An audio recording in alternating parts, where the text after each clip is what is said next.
Hey guys and girls, what is going on? I'm Jonny Middleton and welcome to band review number 10, or our final review of Alternative Week. Yes, I can't believe we finally hit the massive number 10, dude, and it's been a hell of a ride. Would you agree?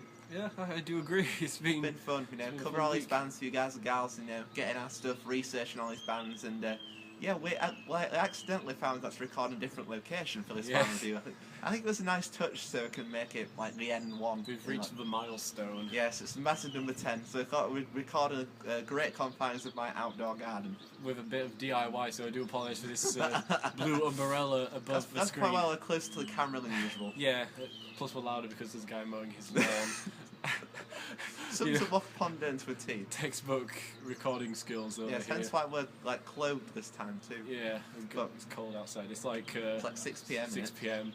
6:05. Okay. But anyway, into the meat and potatoes of this for you guys. But actually, the one band that we've sort of like summed up alternative in a way. It's one band we've not featured yet, and it's the band that's like really revered. It's the Stone Temple Pilots. We're never going to miss the Stone Temple Pilots. Big name of the grunge scene. Otherwise abbreviated to STP. And these were actually not from the Seattle hotbed of like the other bands. These guys actually emanated from San Diego, California. It's actually a story of how like the lead singer Scott Weiland, who's infamous for his being like a bit lackadaisical, a bit with these days anyway. Back in '92, it was a clean man just starting out in his band. And I think it was in the '80s, but like Robert DeLeo, the bass player, found it like a Black Flag show or something. Anti-Flag was it? Black Flag? Anti-Flag. I mean, like a pop punk post 2000. It might have been Black Flag. Yeah, they met, and that's one of the stories anyway. Yeah, and there's another story like Robert DeLeo and Scott Weiland's like were both dating the same girl. Yeah. Oh, that's the one story on the mate you were again. Yeah. There was another one apparently like they were at school or something. It was suggested. Yeah, and then went to his biography or something. Scott, yeah, because I think there was a talent like auditioned for guitarists for the band, and obviously like the ones weren't working out. So Robert DeLeo suggested that they go find his brother Dean DeLeo. But the one that we'll stick with is probably the one from The Gig. I think that was Eric Kretz, the drummer. Oh, was it? Okay, well, yeah, because like Eric Kretz like the loudest drummer they could find, so that's why they recruited him. And then they had another guitarist for a time being at the beginning. Yeah, they did, and obviously he was kicked out. Yeah, but they were called Swing. I think he left on his own terms actually. Okay, yeah, he just left on his own terms. They were called Swing.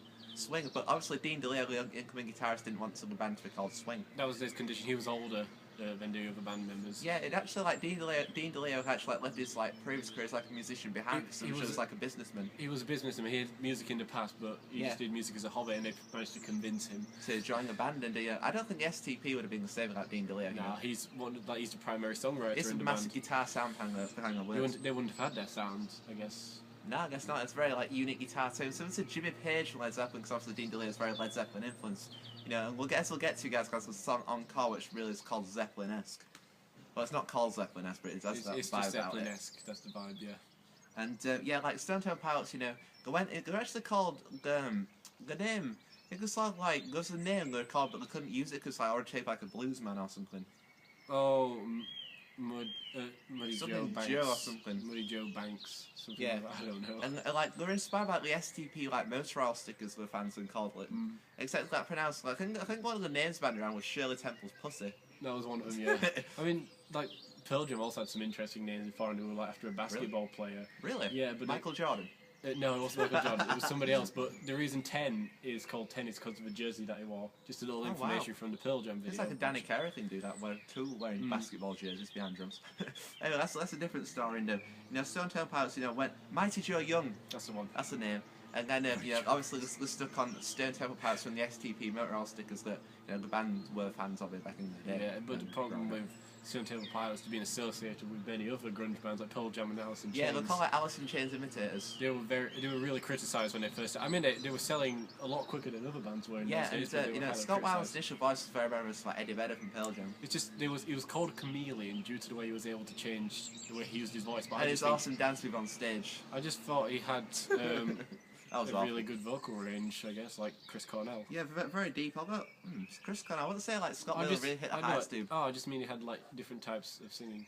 Not high in a sense. I just mean he could do different. Yeah, it was more like it's kind of Eddie Vedder, but it's more distorted. And the Stone Temple Pilots, went straight into the studio with their producer Brendan O'Brien, produced their Davis Jam, which is called Core. The awesome album. I don't know if it appeared backwards to you guys and girls or not, but yeah, Core is, you know, the simply like the epitome of Stone Temple Pilots. You know, it's the album like most people like associate with them, which they do. Yeah, because it's got some penultimate tracks on it, such as Plush. Plush was their biggest song. There's also like Wicked Garden, Sex That Thing, all big singles. But you know, you have to look like beyond those songs because you know this album is like a cohesive whole, and there's so many great songs on it. It was a lot. I mean, I guess you can see where people are getting the ideas of Alice in Chains and Pearl Jam because you've got these like rock riffs like heavily Pearl Jam. Because Stone Temple Pilots are like an alternative metal band, yeah, it's like an alternative rock band. Because you've got the like cool riffs like Pearl Jam, but with the heaviness of Alice in Chains, but not as much. And the vocals of Eddie Vedder from Pearl Jam. So I just think Stone Temple Pilots were in a bit of a run just because they were from a different place and they had that country vibe which you seen later on. It was cool how like they were signed to like a major label, like their first label. I can't remember what the name of the label was. Well, around this time, Alice in Chains was on Epic around this time. I don't know. Really, I thought Alice in Chains was on Columbia, dude. I don't know. Maybe that's just me. On Epic for a bit. Yeah, Screaming Trees were on Epic, I think. Screaming Trees, aren't they? No, I'm thinking of Screaming Trees. Yeah. Aren't they a band that played at Beanfest? No. I was like, that could be something else. The Yeah, Screaming Trees are the grunge band. Yeah, guys, you know, like I say, you got to like look beyond singles. Like I mean, the album has like a song like "Dead and Blue" to you know, it starts with like Scott Weiland singing to like his traditional megaphone. Yeah, and it's got hard, heavy riffs. A good introduction to the from Dean album. DeLeo, you know, it really that riff is just like it sums up the sound of the album. That's what's iconic about Stone Temple Pilots. Just they're well known for riffs because they can pull out the bag. You know, and the sound like Dean DeLeo had a great sound because, as I was saying, like you know, it's very Led Zeppelin influence. You know, like a lot of like hard chords played in there. But, you know, overall this album's like a traditional sound. You know, it's not much like diversity on this album as a whole. Well, apart from some Creep, maybe. So that's why I like an acoustic song. But you know, I think like the flow, like it flows greatly. The album, the production's bombast. Probably helps in part by Brendan O'Brien to produce sort of. I say 10 is like the best debut album around, but this is a pretty good, you know, a good debut album. It's just rocking. You know, as I was saying, you know, like with the Dead and Bloated, for instance, there's great riffs. And you know, I was saying there's not much like diversity on the album. I was saying like it's the sound what makes this album great.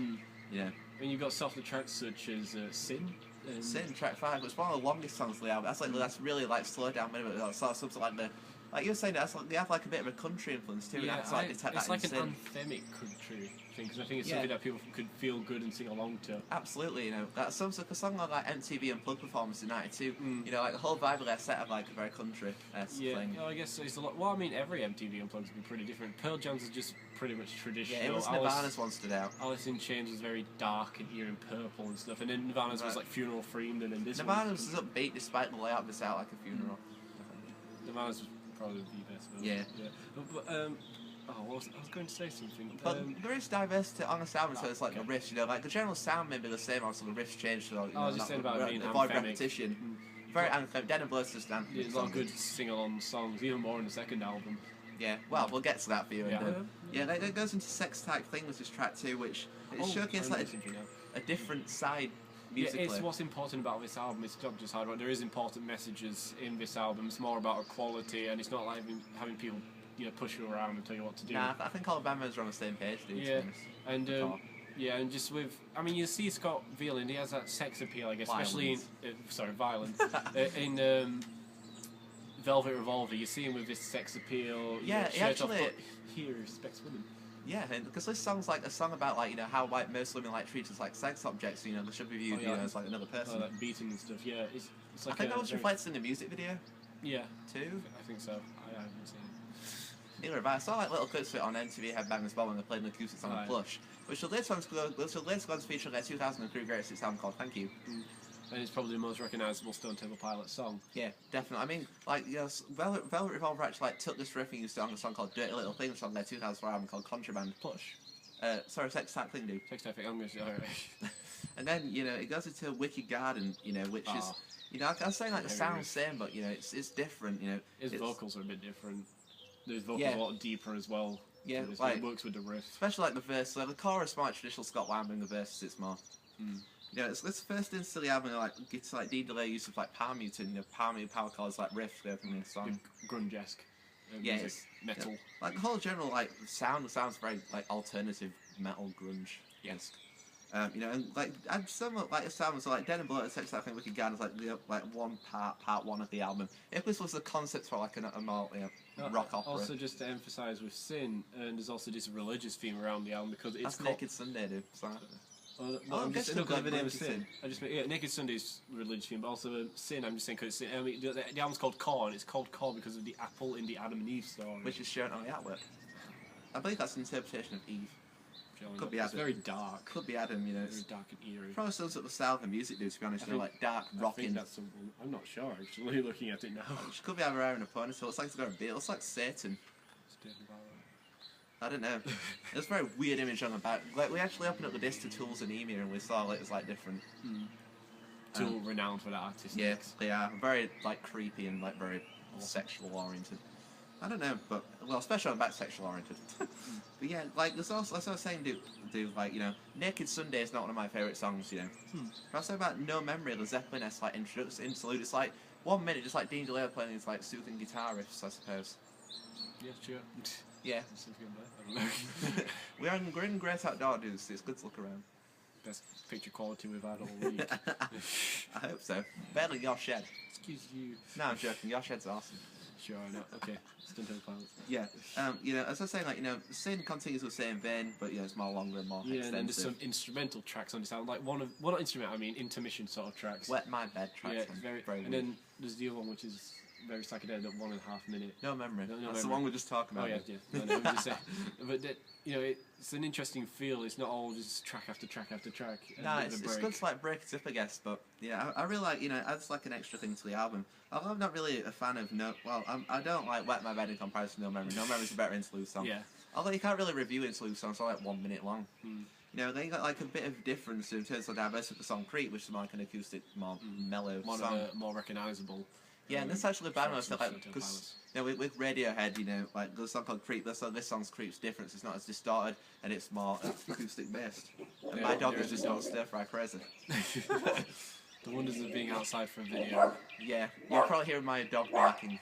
But then, you know, the album like returns to the more like heavy roots with the song Piece of Pie, which contains one of my most favourite guitar solos from Dean DeLeo. It's like a piece of pie, I think, adds to the country vibe. Yeah, I actually heard the demo for this song. It sounds nothing like the song Core. It's weird.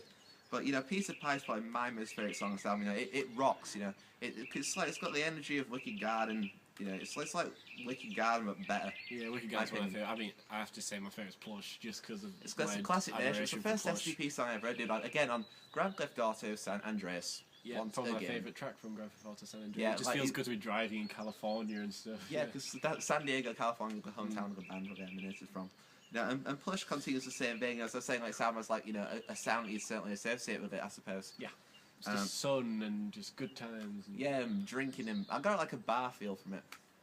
Take it how you want. Country western stuff in a bar. Country western bar. With no brawls and no people throwing chairs through windows and fighting. You just like bulls off, just like a hot headbutting everyone.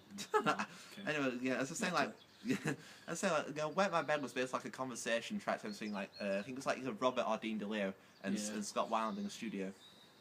Pretty much, yeah. Yeah, then producer Brendan O'Brien, thanks to the album I found on the back of this, actually comes in and says, "Alright, now what?" At the end. And yeah, then the album goes into like Cracker Man, which, you know, it doesn't like stand out as much as like some of the other songs, but it's still a great addition. It's catchy and it hooks you in, I suppose. You know, it's again, it's a bit, you know, it's a nice addition to the album, but then the album really ends up with a bang with the song Where the River Goes. It's like 8 minutes, just awesomeness. Although the song doesn't contain as much of a solo, it's mainly the beginning of the solo, but you know, it's certainly up there with Piece of Pie as one of my most favourite songs on the album. Dude. It's just like, it reminds me of the song The Outlaw Torn by Metallica, just like a massive jam playing the album. Just some nice riffs from Dean DeLeo. And I like the way like Scott Weiland presents his vocals in the chorus, and he says, "I wanna be as big as a mountain," which just, it's like I've used that on the intros for one of my videos before. You know, I think you have. Like the artwork, it's, you know, it doesn't really sum up the vibe of the album. You know, it's more clean and pristine, like Silver and Yellow Flower. It's got some recent information in it as well. Because this probably isn't an original. I bought it from HMV, dude. Yeah, okay. But yeah, you know, Car was definitely a great introduction for Stone Temple Pilots in terms of, like, you know, introduce them to the scene. You know, but again, like, you know, it's just maybe seeing as like another addition to like the burgeoning grunge scene of that time. Just, I suppose. Unlike most grunge bands, they were selling a lot of copies when they first started. Absolutely, you know, and was there much Pearl Jam? Not as much as Pearl. Well, I don't know actually. Pearl Jam sold quite a lot of copies, dude. Yeah, but that wasn't straight away. I mean, Core hit up as soon as it was released. I mean, it went to so did 10 though. It was in the top 10 of the Billboard 200. Not number one. So it did 10, top 10. Yeah, but it was number one in the Heat Seekers chart. Core, and then that's like an independent, like underground release. Yeah, and then in comes the next album, I guess, which was called Purple. It showcased like Stone Temple Pilots, like sort of like sort of listed their critics, and take like a more direction of their own. You're growing up more hard rock, more country. Yeah, you can tell like the opening. It just has like a different vibe. I mean, the artwork like the Chinese babies and the 12 gracious melodies at the end, which we'll get to as we'll get on later on this review. And then I mean, some of these tracks have been featured before, like The Big Empty. Yeah, it's been debuted at like 9x2 MTV Unplugged just a feel-good anthemic song, perfect for acoustic sessions. Yeah, it's good. Both. I prefer the electric version though. I think they've debuted a song Loungefly as well before they released this album too, which is big and anthemic. Features the guitarist from But All Surfers at the end with the solo. Yeah, and it was in 1994. I don't know whether it's like before the album released or like onto like Scott Weiland developed his heroin addiction, which later needed his like general tardiness, and which would eventually lead to his firing from the band in 2010, 11, 12, whichever it was, 13. Yeah, it opens with Meat Plow. It does have the heaviness of the previous album, but it's showcased like a different light. It's not as instantly catchable, I suppose. But it took me a few listens to really embrace just the quality of the song. I mean, the thought of Cracker Man is like not as stand out as much, but what are your thoughts on Meat Plow, my friend? I think it's a good introduction. It's something different to Core. Yeah. I don't think. I mean, it's the same sort of sound, but I think Purple and Core are completely different albums. The album, it's like a different sound generally. As I was saying, I like wanted to embrace the direction of those elements like country on here, more psychedelia. The sound's definitely inspired by Core, but it's just a more, like I just said, growing up. It's just like it's not as prevalent as like this isn't really like a grunge album. It's more like just a general alternative rock album. They're more considered hard rock than grunge. I would say it sounds as heavy as Core ever do. It's more rock and metal, to be honest. I guess to Vaseline, which is obviously Stone Temple Pilots' second biggest song. Probably one of the heaviest songs on this album. Yeah, it's only like a short little song, probably clocking around a 2-minute mark.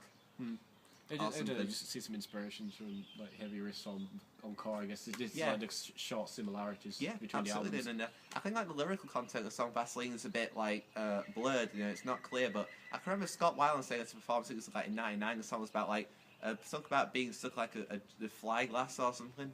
About flying like a step microscope thing or something. Flies in the Vaseline, we are. Yeah. Sometimes she blows my mind. Keep getting stuck here all the time. Is it you, is it me? Search things you can't see. Going blind as reach somewhere in the Vaseline. But anyway, on to track 3, guys, called Lounge. Hey guys, gals, so sorry about that. My Cherry 2's camera, this phone battery on this phone died before, I guess it said it was on 20% and it just died on 20%. Typical iPhones. I know, typical Apple. I guess that's what's going to happen on the last day, dude. So now it's after 7, after charging my phone extensively. Yes, so we're 7:15. We started this review initially at 6, but yeah. Just one of those things. And okay, we got up to track 3. We did do Loungefly, which is like back into the Stone Temple Pilots vibe. Yeah, it's one of my most favourite songs of the album. It just has like that very anthemic vibe. It's heavy like Core, but it has like a different feel, musically, I suppose. Yeah, I agree. Yes, I think it's longer than both Meat Plow and Vaseline. Yeah. And I think it's like the first instance of Dean DeLeo actually utilizing like a really awesome solo on this album. Because Stone Temple Pilots, they're still retaining heaviness from Core, but there's a lot more experimentation because I think on Big Empty he's using a slide on the guitar and the acoustic. Wow. I think that's the track he's using it. That's just a feel-good singing song. It is, like when I first heard Loungefly and I got Purple, this was a song that's been the most following the first 2 tracks. It's big and it's heavy and it sums what Stone Temple Pilots initially set out the table with Core, I suppose. Stone Temple Pilots was just this big. I mean, they had like 13 tracks in the top 10 over there. I know. His career. Their popularity was really, up the top from the start, I suppose. It wasn't too much for people to endure or anything. The people just enjoyed it. Yeah, it wasn't even though really American vibe. Yes, even though like Dean DeLeo is inspired by Led Zeppelin, there aren't really like many epics or relatively short songs, but they're instantly catchy and grab your attention, just like anthemic nature and heaviness, I suppose. As well as like track 4 marks a stylistic change for the band because it's more acoustic based. The 4th song, Interstate Love Song, it's definitely more like country do. Yeah, this is where the country vibe really kicks in on the album. Yeah, and I guess it's like a really popular song for the band because I guess most people might like that change. Yeah, I guess that's what appeals to more, seeing it's a very popular genre in America even till today. So. Yeah. Absolutely. I mean, like, you know, I say there was a bit more diversity on the album Purple than there's cause like so much like different use of like different sounds, different vibes of music utilised, I suppose.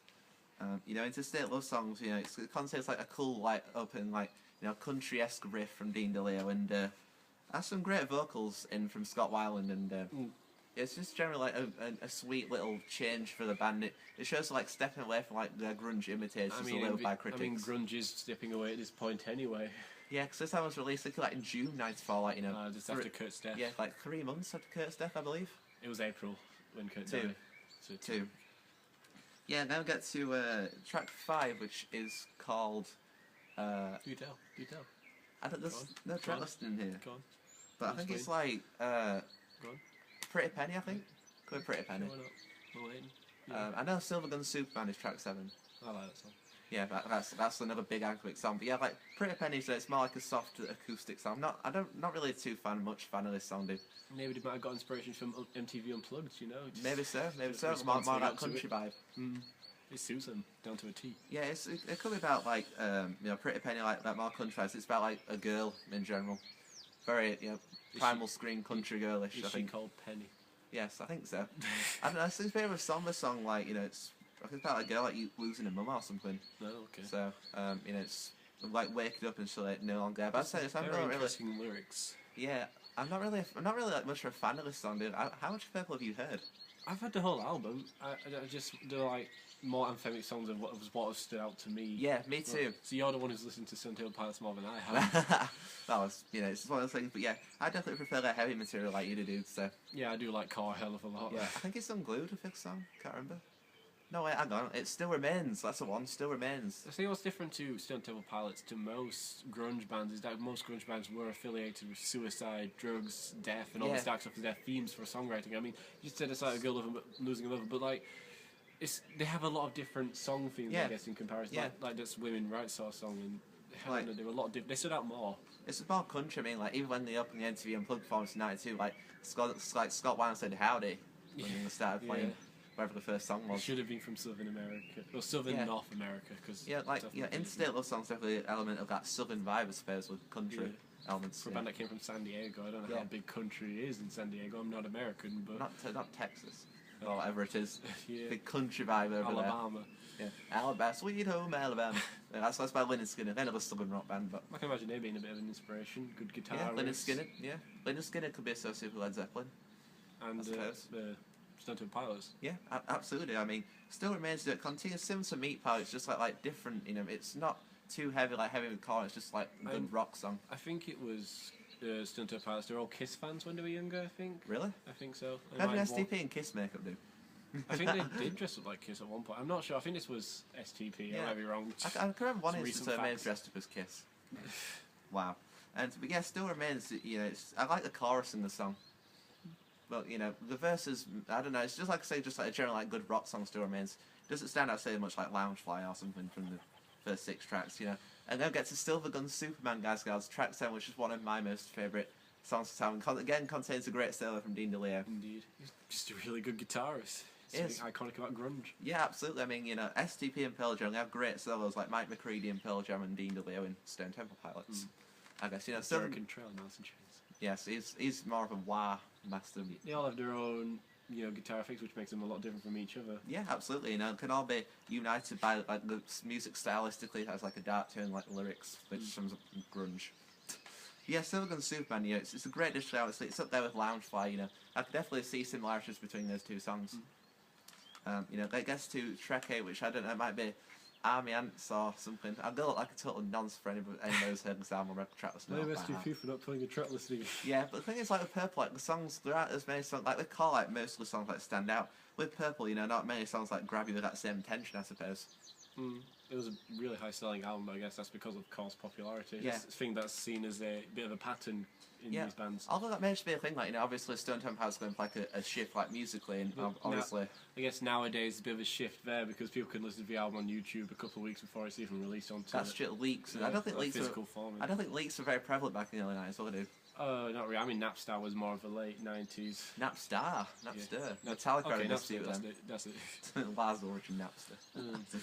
But yeah, like, you know, obviously with like the change in music, you know, obviously it may not attention to this. I really like the sound on Car.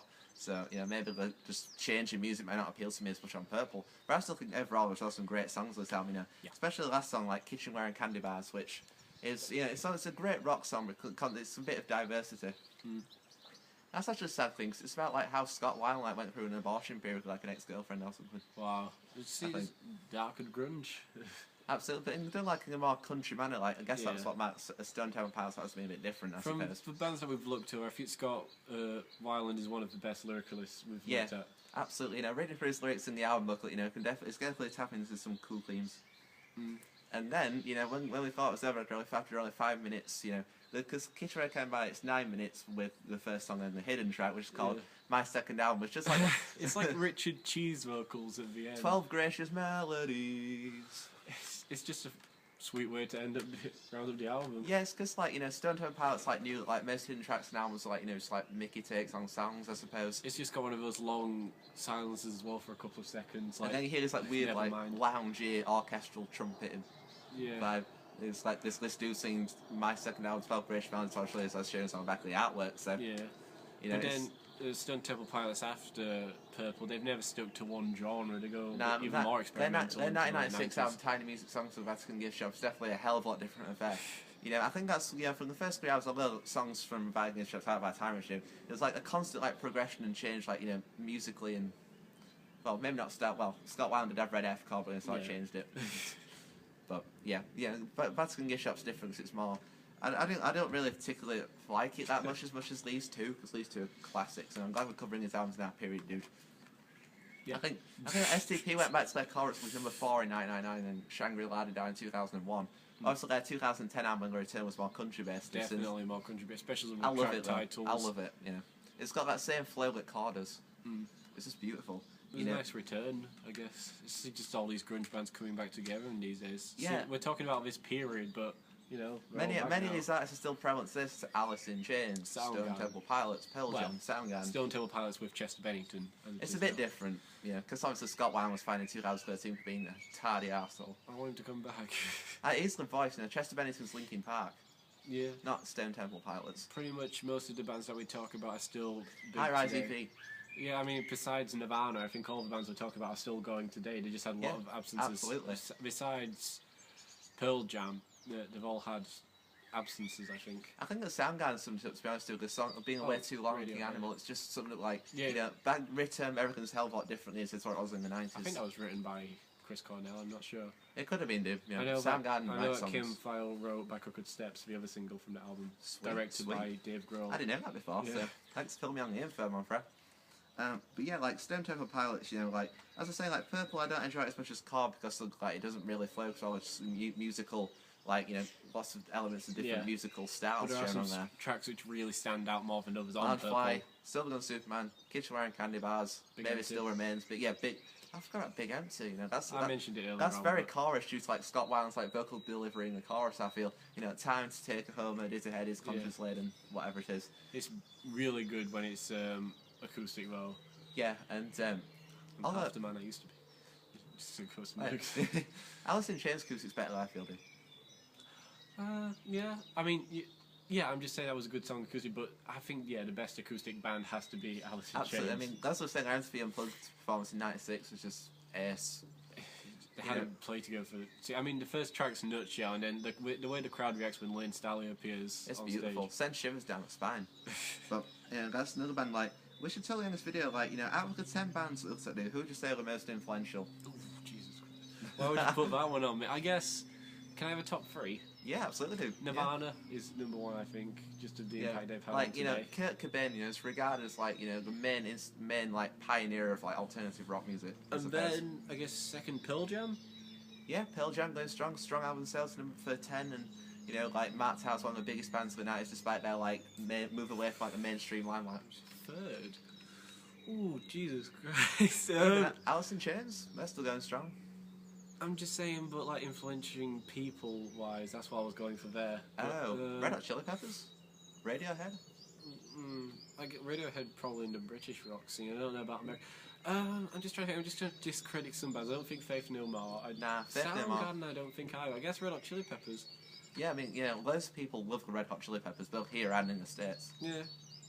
So yeah, I mean, I'd probably. It's the more mainstream bands, I guess, which stand up, which put them into the mainstream. No, I don't think Pumpkins. I mean, the more recognised tracks like Tonight Tonight in 1979, but they don't get a lot of airplay like the other bands still do on radio stations. Fair, really. These guys like grunge bands like are alternative rock There's not enough suitable radio stations, I guess. Radio X was the best. That was fictional. Just make it a real thing. Very sweet. So, yes, Stone Temple Pilots. Like, obviously you have your favourite bands, especially Pumpkins. So obviously, your favourite band this period do. Probably the same with me with STP. Yeah. STP is probably my favourite band out of the 10 we've looked at, but there's so many great bands, there's so many diversity of styles, so much like different. Well, we've looked at alternative metal acts, looked at alternative rock acts, looked at general grunge acts. Alternative is the best way to describe what we've looked at. It's so diverse. That's probably why I love alternative rock so much. It's so diverse. It's just awesome. There's no like massive subgenres around it like there is today. Like all these different types of metal. It's pretty much alternative. You get grunge and that's it. Yeah, that's probably why most metal fans or rock fans can't get along these days because so much subgenres. Like, the 90s like a simpler time for music, I suppose. Best time for music. Yeah. It was up there with the 60s. I was just going to say 60s. 70s and 80s are their own good thing. I don't know. Although, like, people say, like, the best bands are British, but, each year is, like, a time to shine. I mean, like, in the 60s, it's all about Britain. Your Beatles, your Who, your Stones. Your Pink Floyd. Yeah. Although 70s. No, but... Piper gets it done. Yeah. Pink Floyd more influencing the 70s. I guess. Same with Led Zepp. Yeah, and then 70s is more Led Zepp as well. And, yeah, I mean, that's Black Sabbath. Oh, Sabbath, yeah, man. Like, 60s and 70s, like the Britain's time shine, bring the 90s, or maybe late 80s to 90s, more America's time shine, with alternative. Glam rock as well in the late 80s. Motley Crue, Skid Row. Britain was more disco, I guess. Yeah, and, as we were saying earlier, like maybe Radiohead brought a taste of the alternative rock from America over here. Yeah, because it was more of this psychedelia from Stone Roses and then hybrid pop from Blur and Pulp. Yeah, so maybe, like there's correlation with Johnson, the American influence of these alternative rock bands looked at. Oh yeah, there's some American influence in Radiohead's Ben's album. Oh no, Pablo Honey as well, it's just a very dark atmosphere on that one, so I think it's been like a great summary, discussing like favourite bands most influential from this period. Didn't want to just end on Stone Temple Pilots, it's just better to bring everything back. Yeah, I just want to say massive thank yous for awesome Trevito for being part of this, and we'll definitely have to do this again in the future, brother. All the way. Yes, forever. This dude's amazing. His musical knowledge has impressed me, and we'll definitely have to do something again in the future. Yeah, sure, why not? So I hope you guys followed this awesome journey together. Hope you all enjoyed our 10 reviews, and so maybe we can get this awesome dude along sometime in the future, and not quite sure when my next video output will be after this. I'm actually reveling in the success from all this. It's a shame we don't get paid for this, isn't it, man?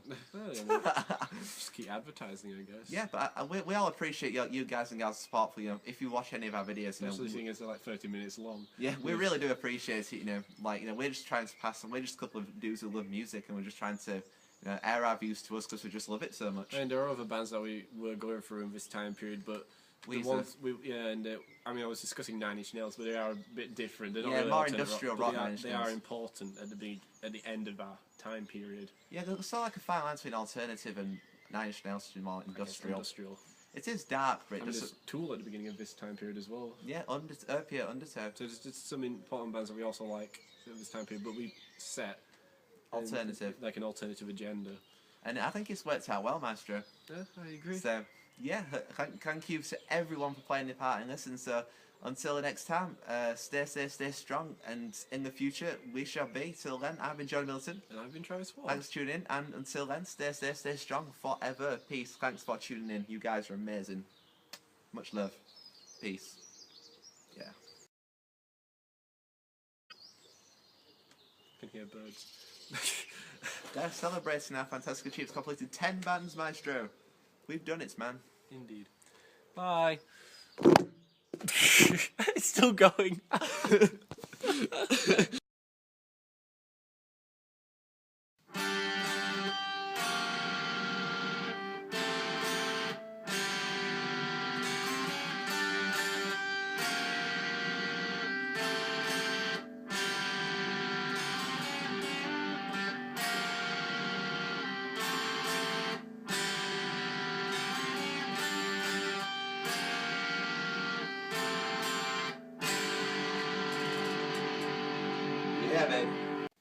This is for all you good eggs out there.